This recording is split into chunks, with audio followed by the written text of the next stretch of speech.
Asesinos en series, atentados terroristas, secuestros, desapariciones, asesinatos y demás casos tienen algo en común, que todos y cada uno de ellos se ganaron el título de ser unos crímenes atroces. Bienvenidos sean a Crímenes Atroces, el podcast en donde cada semana yo, Santiago Quiroz y Abato, les contaré a todos ustedes los casos de crimen real más atroces, macabros, mediáticos, terroríficos y sanguinarios que han marcado la historia de la humanidad. Bienvenidos sean al episodio número 14 de Crímenes Atroces. Feliz viernes y pues espero que les haya gustado muchísimo el episodio sobre Candy Montgomery, que fue el episodio pasado. Todavía no empiezo a ver la serie, pero ya pronto veré esa serie y les diré qué tan emocionante fue. Porque existen dos series de ese caso. Está uno en Star Plus y el otro está en HBO, la de Love and Death. Hay otra que se llama Candy. Esa es otra serie. Se las voy a recomendar igual en otro momento, pero hoy les traigo un caso un caso histórico, ¿sí? Porque no solamente vamos a enfocarnos en cosas del siglo XX-XXI, sino del siglo XIX, del siglo XVIII, XVII, y casos históricos. Y este es uno de mis favoritos y espero que les guste, así que empecemos. En Crímenes Atroces no solo se enfoca en crímenes de la época moderna, sino que también se enfoca en crímenes que han ocurrido a lo largo de la historia. Ya que desde hace mucho tiempo la humanidad ha cometido un sinfín de crímenes en contra de otros, sin importar quién sea la persona, e incluso los líderes de naciones son víctimas. Así que hoy les contaré un hecho histórico de Estados Unidos, y que hoy en día es recordado por lo que pasó a la historia de esta persona, que pasó a la historia de ser el primer presidente de Estados Unidos en ser asesinado en su cargo. Y no les contaré el caso de John F. Kennedy, que es el presidente número 4 de Estados Unidos que falleció en su cargo. Ya hablaremos del caso de Kennedy y de los otros dos presidentes que fallecieron en su cargo, pero hoy les contaré la historia de este presidente que luchó por la liberación de los esclavos. Así que hoy les contaré sobre el asesinato de Abraham Lincoln. Bien, si no saben quién es Abraham Lincoln, era un señor barbón que solía usar un sombrero de copa así alto, y el que dijo el famoso discurso de hace varios siglos y 5 años, por ahí decirlo. La verdad, ¿por qué elegí este caso? Pues porque, empecé a hacer el podcast, yo no quería enfocarme únicamente en crímenes modernos, o sea, asesinos en serie modernos, atentados terroristas modernos, no. Yo dije, vamos a hacer casos de historia por si algún estudiante está aprendiendo de historia universal, este sea una plataforma que puedan aprender de esas cosas. Y bueno, comencemos este episodio. Primero está que Abraham Lincoln fue el presidente número 16 de los Estados Unidos, quien gobernó de 1861 a 1865. Y aquí va el contexto histórico. El 12 de abril de 1861, poco tiempo después de que Lincoln ocupara el poder, estalló la guerra civil entre la Unión y los Estados Confederados de América, o si algunos quieren ser más cortos, el norte contra el sur. La razón de esta guerra fue la propuesta de Lincoln de prohibir la esclavitud en todo el país, lo que lo llevaría a ganar las elecciones de 1860. O sea, prácticamente en Estados Unidos, cuando estuvo toda la colonización y demás, pues había esclavos, algo que no hay actualmente, o sea, pero hubo una división entre los estados del norte, que eran el estado los lugares más lindos, que consideraban a los a los de raza negra como iguales, y los del sur eran una mierda. O sea, todavía, por eso es que en los estados del sur, como en Texas, en Nuevo México y otras partes de ahí, se puede ver la bandera confederada. Y no les voy a enseñar esa bandera en las notas, porque es una bandera muy racista para mi parecer, pero si la quieren ver, googleen bandera confederada. Es una de color roja, así una como X en color azul y unas estrellas adentro. Es más, si están viendo esto en YouTube, póngale pausa al video, googleen bandera de la Confederación de Estados Unidos y regresen. Aquí los espero. Bueno, total, esto ya es grabado, ya creo que lo habrán buscado. Bueno, regresemos. Desde el inicio de la guerra, el gobierno federal rechazó toda negociación con el sur sobre posibles intercambios de prisioneros, al considerar que un estado no podía proceder a este tipo de transacción más que con otro estado, y el sur no era más que una región en rebelión. Es decir, había mil y un pedos en la historia en ese momento. Es más, si quieren saber cómo era la esclavitud en esos tiempos, les recomiendo una película extremadamente bonita llamado 12 años de esclavo, para que vean todo lo ojete, lo horrible que viví y cómo la manera horrible como vivían los esclavos en esta época. Bueno, sin embargo, en 1862, los generales de ambos bandos, entre ellos estaba Ulysses Grant, un soldado del sur,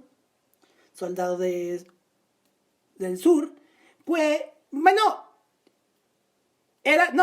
este Ulysses Grant era del norte, me confundí, sí era del norte.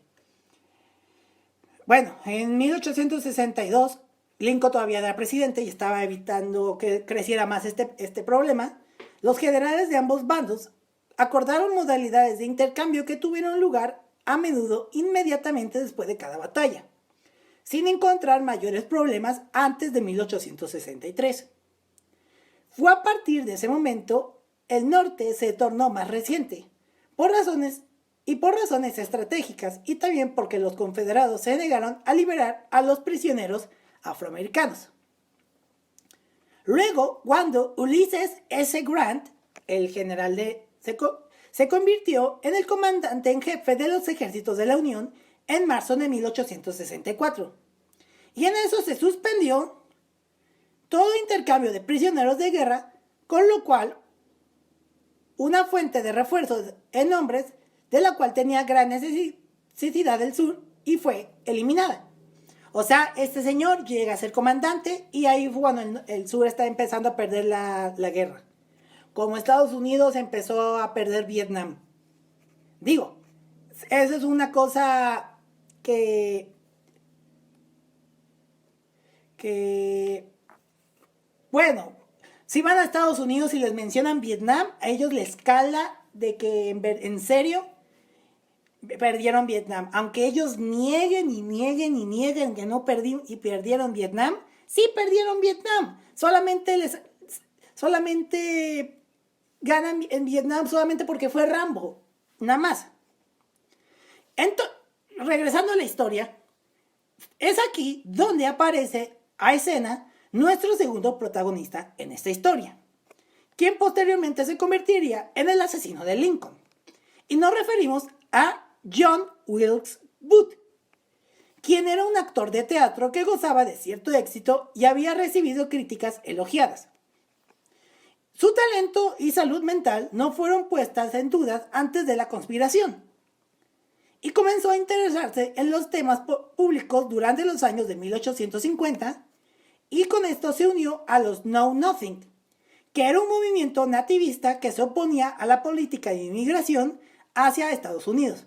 Es decir, era como lo que hay actualmente de los que odian a los migrantes. Es decir, pongamos en contexto, John Wilkes Booth y los Know Nothing eran prácticamente seguidores de Donald Trump, por así decir un ejemplo moderno. Booth no solamente era alguien que odiaba a los inmigrantes, también fue un ferviente partidario de la esclavitud. En 1859 formó parte de una milicia de Virginia que participó en la captura del abolicionista, es decir, alguien que liberaba a los esclavos, John Brown. Tras su incursión contra el arsenal federal de Harper's Ferry, según ciertas fuentes, durante la guerra trabajó para los servicios secretos confederados e incluso se reunió con algunos de sus jefes, como Jacob Thompson y Clement Claiborne Clay, en Montreal, Canadá. Aunque otras fuentes indican que no existe prueba alguna de esta participación de los servicios secretos confederados ni de ningún encuentro en Montreal. O sea, depende de la fuente, ellos se reunían en Montreal, Canadá. Y prepárense porque ya nos estamos acercando al asesinato, pero antes del asesinato de Lincoln habían planeado un secuestro. Verán, en ese entonces, John Wilkes Booth elaboró un plan de secuestro hacia el presidente Lincoln, pues en su imaginación pensó que al llevarlo al sur como rehén, forzaría al norte a volver a su política de intercambio de prisioneros. Y para este propósito, Booth inició un círculo de conspiradores, en la cual reclutó a los siguientes personajes: a Samuel Arnold, George Roth, David Herold, Michael O'Loughlin, Lewis Powell y John Surratt. Si quieren saber cómo eran estos señores, ya pondré en las fotos ahí en Instagram o en Twitter, también pueden seguirme. La madre de John Surratt, Mary Surratt, abandonó su taberna en Surrattsville, en Maryland. Ya siento que estos dos se inventaron este pueblo. O sea, no conozco bien ni en Maryland. Ni siquiera sé dónde queda Maryland, perdónenme, Estados Unidos. Pero siento que ese pueblo es inventado porque qué casualidad que uno de los conspiradores se llama John Surratt y la madre se llama Surratt. Y la taberna y la ciudad donde estos vivían se llama Surrattsville. 100% inventado. Bueno, la madre abandona su taberna en Surrattsville y abrió una pensión en Washington, D.C., donde Booth la visitó en varias ocasiones. Los investigadores descubrieron además que esta mudanza sirvió para su plan, porque este necesitaba una base de operaciones en la capital federal. Que desde mucho tiempo atrás, Washington D.C., es decir, como la Ciudad de México, ahí está la sede de donde está el presidente, el Senado, la Cámara de Diputados, o en este punto la Cámara de Representantes, como es en Estados Unidos. Pues ahí estaba todo, como aquí en México, Continuando con la historia. John Surratt, entonces agente de los servicios secretos confederados, fue presentado a John Wilkes Booth por el doctor Samuel Booth el 23 de diciembre de 1864 en Washington. Y a su vez, Surratt presentó a Roth, Powell y Herold a Booth. Roth había ayudado a los agentes confederados a cruzar el río Potomac durante la guerra. Luego se reencontró con John Surratt con ocasión de uno de estos cruces clandestinos y este último lo invitó a la pensión que mantenía su madre Mary en Washington, donde fue reclutado por Booth, claramente. Y luego está Lewis Powell, que era un soldado confederado muy joven, quien fue herido en la batalla de Gettysburg, donde Lincoln hace su famoso discurso, y fue capturado por el ejército del norte y curado en un hospital militar. Powell logró escaparse a Virginia, donde integró un regimiento de caballería confederada y luego fue reclutado por los servicios secretos del sur. Fue presentado a John Surratt por el agente secreto David Pearl. David Harrell era un camarada de John Surratt de la Academia Militar de Charlotte Hall. Y finalmente, Michael O'Loughlin y Samuel Arnold eran amigos y antiguos condiscípulos de Booth. O sea, amigos de la infancia, como aquí en México, prácticamente. En este punto, Booth asistió a la ceremonia de investidura del segundo mandato de Lincoln. Ya ves que está las dos, casi la reelección. O bueno, no sé. No, sí, es como una reelección. Ya ves que hay dos investiduras. Esta investidura fue el 4 de marzo de 1865. Y tuvo como invitado a Lucy Hall, con quien se comprometió en secreto. O sea, Booth. Lucy era la hija del senador John Parker Hall, quien se convirtió más tarde en el embajador de Estados Unidos en España. Booth escribió luego, citándolo, «Qué magnífica ocasión era, si hubiera querido matar al presidente al momento de su investidura». O sea, ya hubiera pensado matarlo en lugar de intentar secuestrarlo. Sí, esto aquí me da un efecto mariposa. Si hubiera matado a Booth Booth hubiera matado a Lincoln en ese momento, otra cosa hubiera pasado y ahí mismo hubiera sido ejecutado. Digo, porque había un montón de gente. El 17 de marzo de 1865, Booth informó a sus cómplices que Lincoln asistió a una representación de Stillwater Run Deep en el hospital militar Campbell. En ese entonces reunió al grupo de conspiradores en un restaurante y los hombres tenían por consigna unirse a él a fin de tener una emboscada al presidente en el camino de retorno del hospital. Booth se informó sobre el desarrollo de la actividad y regresó con la noticia de que el presidente había cambiado de idea. O sea, se le cambió el plan machín. Entonces, él había ido al National Hotel a una ceremonia organizada por los oficiales del 142 Indiana, del régimen 142 de Indiana. La ironía del caso en que Booth se alojaba entonces en ese mismo establecimiento, un lugar ahí cercano. Ahí coincidieron de que Booth y Lincoln estaban en el mismo lugar.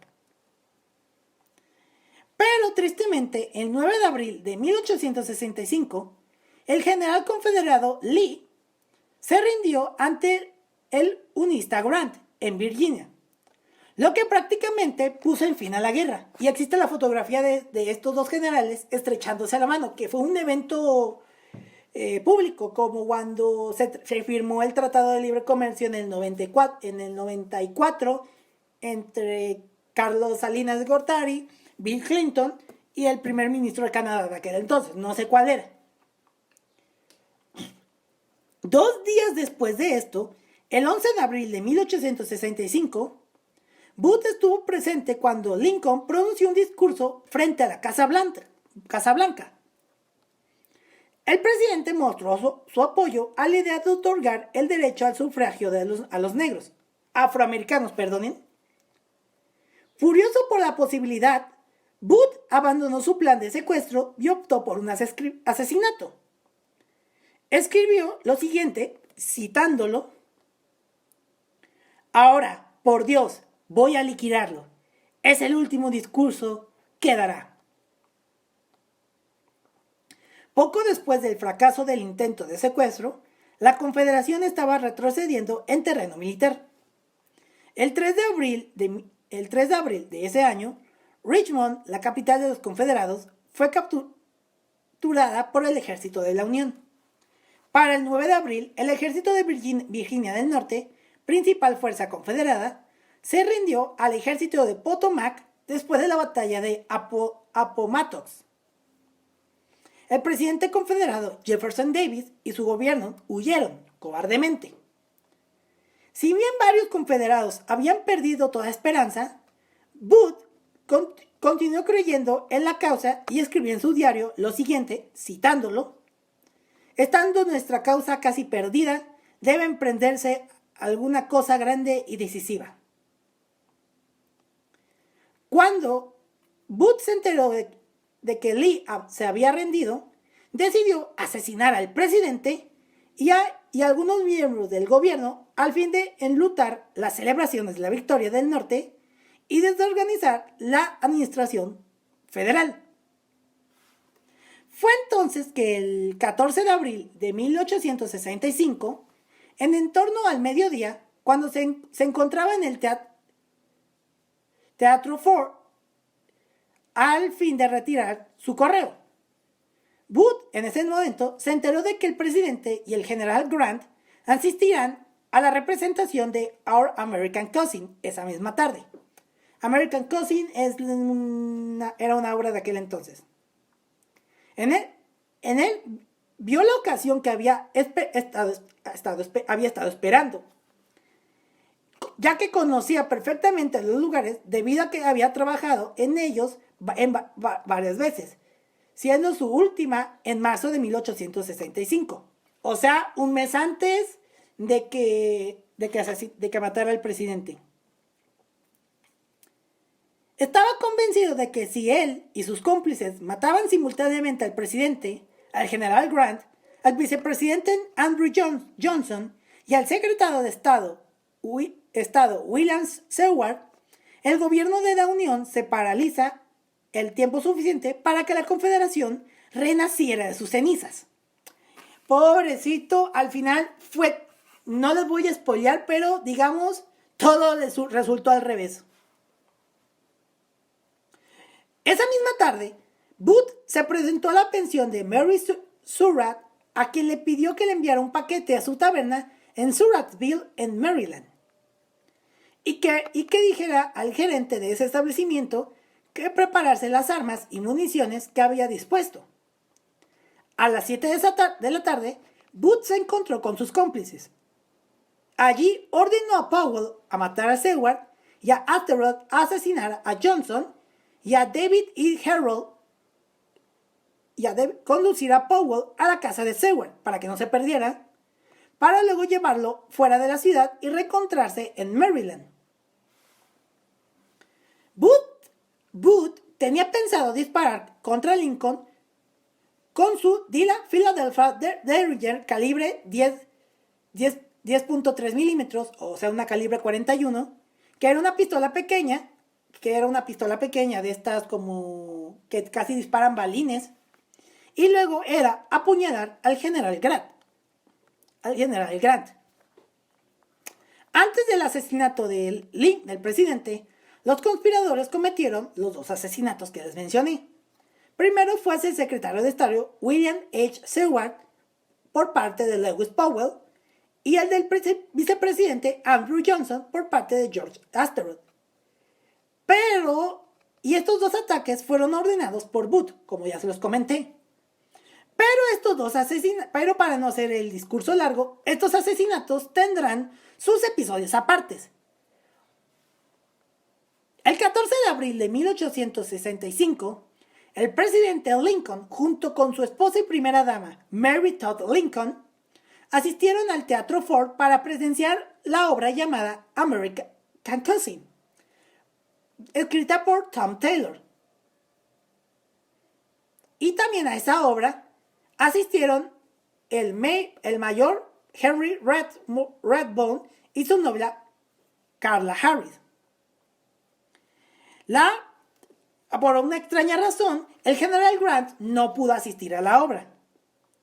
La pareja presidencial llegó al teatro cuando la presentación ya había comenzado. Es decir, llegaron tarde. Y el general, porque estuvo ocupado en cuestiones presidenciales, y el general Lee no pudo estar en la obra por una cuestión técnica. Hacia las 9 de la noche de ese 14 de abril de 1865, Booth llegó a la entrada de los artistas, donde entregó las riendas de su caballo a un maquinista llamado Edmund Spangler. Ya que Booth era conocido por los empleados del teatro y conocedor de los espacios, Booth accedió a la antecámara del palco presidencial y bloqueó la puerta. Para ese entonces, Mary le murmuró a su esposo, quien le agarró la mano y dijo, citándola, ¿qué va a pensar la señorita Harris que le tome la mano así, que le tome así la mano? A lo que Lincoln le respondió, y citándolo, no pensará nada, en absoluto. Sin saberlo ni temerlo, esas serían sus últimas palabras, y en eso eran las 10:15 de la noche. En eso, Booth conocía bien la pieza que se representaba en escena y esperó el momento. En la segunda escena del tercer acto, o sea, este ya casi era un asesino en serie organizado, tenía que atacar cuando pasara algo.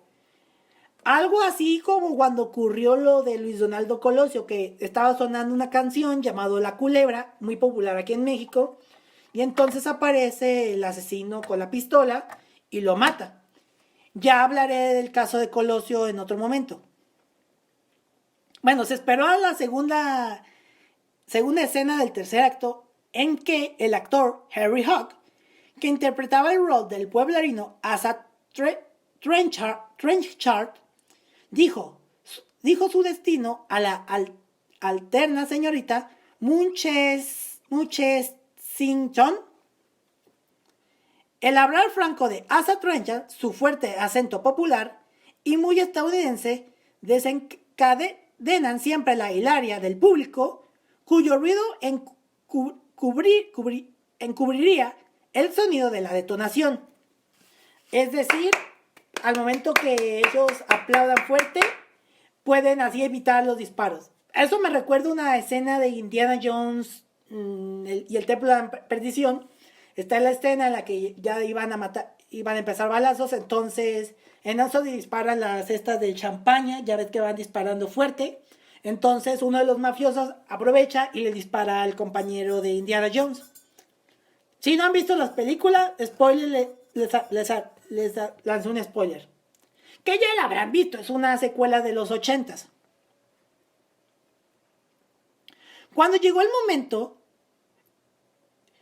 y como Lincoln se inclinó hacia adelante y miró hacia abajo a la izquierda de la audiencia, en la que apareció reconocer a alguien. En eso, Booth se precipitó y disparó su pistola a la cabeza del presidente, en donde Lincoln se desplomó en su sitio, herido de muerte, mas no murió en el momento. Rathbone se levantó y saltó para impedir que Booth escapara, pero este le dio un fuerte golpe de puñal en el brazo. Rathbone se recuperó rápidamente e intentó agarrar a Booth, quien se preparaba a franquear la balasturada del palco, es decir, la bandera que colgaban en el palco, ya que antes los teatros sí los decoraban bonitos. Ahora quién sabe por qué no.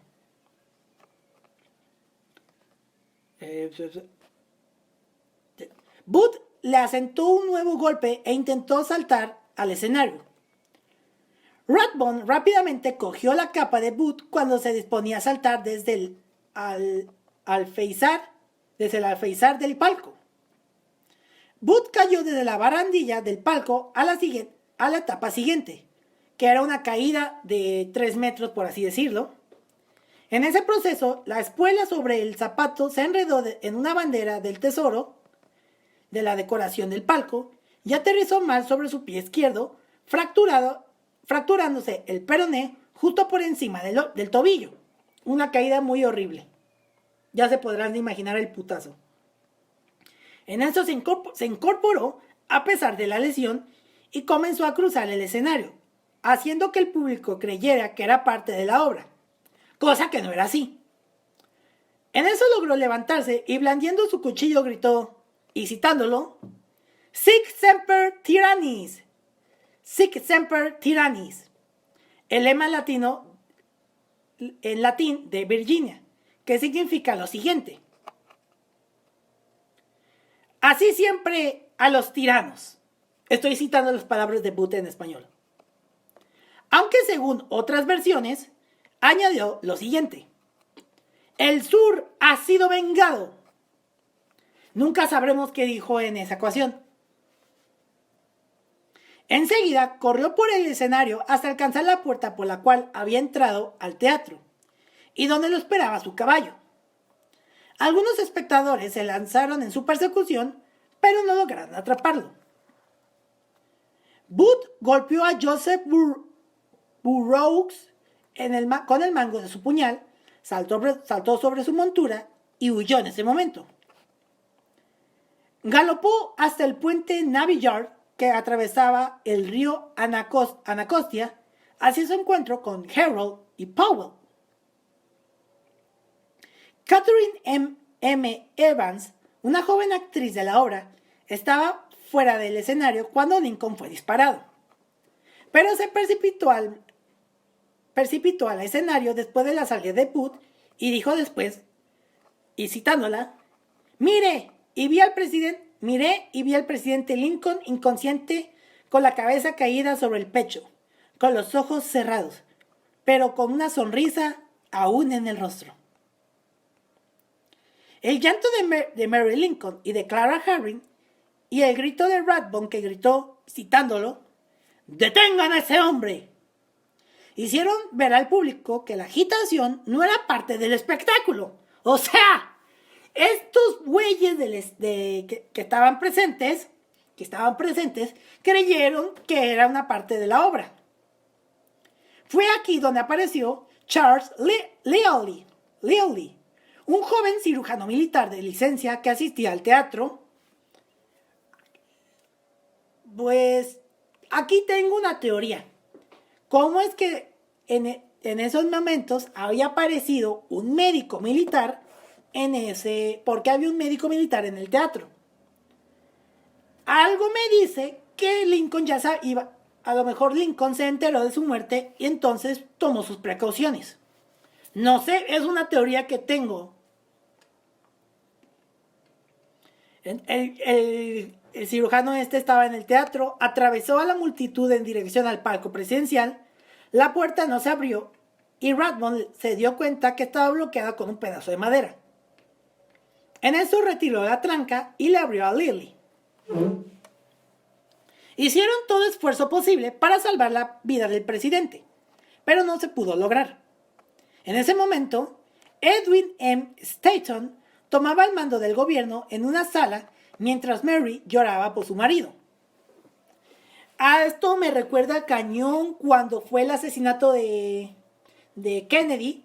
Entonces, en ese momento, cuando estaban preparando todo para el velorio de Kennedy, en ese mismo día, en el avión presidencial, está el vicepresidente Johnson, quien toma en ese momento el mando como presidente de Estados Unidos.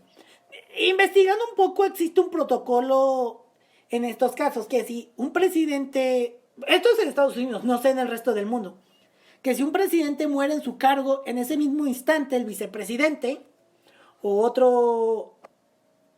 otra persona cercana al presidente tomaba el poder. Bueno, primero está así, fallece el presidente, es el vicepresidente que toma el mando. Pero como en este caso el vicepresidente de Lincoln también fue asesinado, pues otra persona tuvo que tomar su puesto. En este caso fue este. En ese momento, mientras Mary lloraba por su marido, Stanton, como nuevo presidente, enviaba y recibía telegramas y leía declaraciones de los testigos y se organizó toda una persecución contra Booth. Y llegamos al terrible desenlace del presidente Lincoln.